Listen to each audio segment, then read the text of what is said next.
Unveiling the Process of Fat Grafting. Hello, language enthusiasts.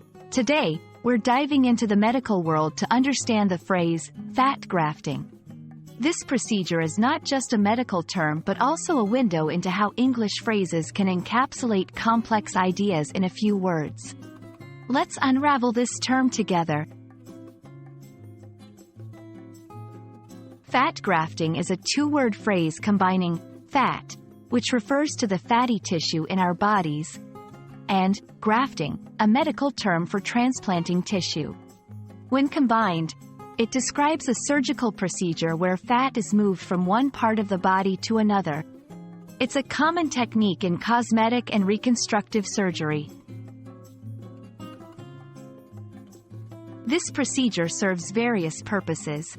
Primarily, it's used for cosmetic enhancements, like filling in wrinkles or augmenting body parts such as the breasts or buttocks.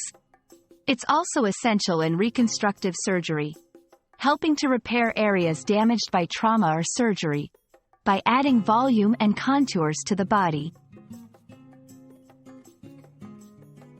Understanding the process can be fascinating.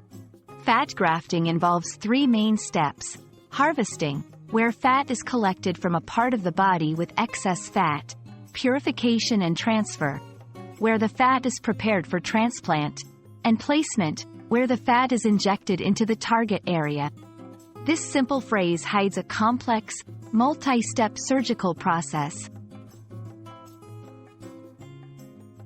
It's not just about the procedure but also the considerations like safety, patient's health, and desired outcomes. Fat grafting has its risks and benefits, and it's crucial to have a clear understanding before proceeding. There you have it, a peek into the intricate world of medical procedures through the lens of English language. Fat grafting may sound simple, but it involves detailed surgical expertise. We hope this has been an enlightening journey for you. Until next time, keep learning and exploring.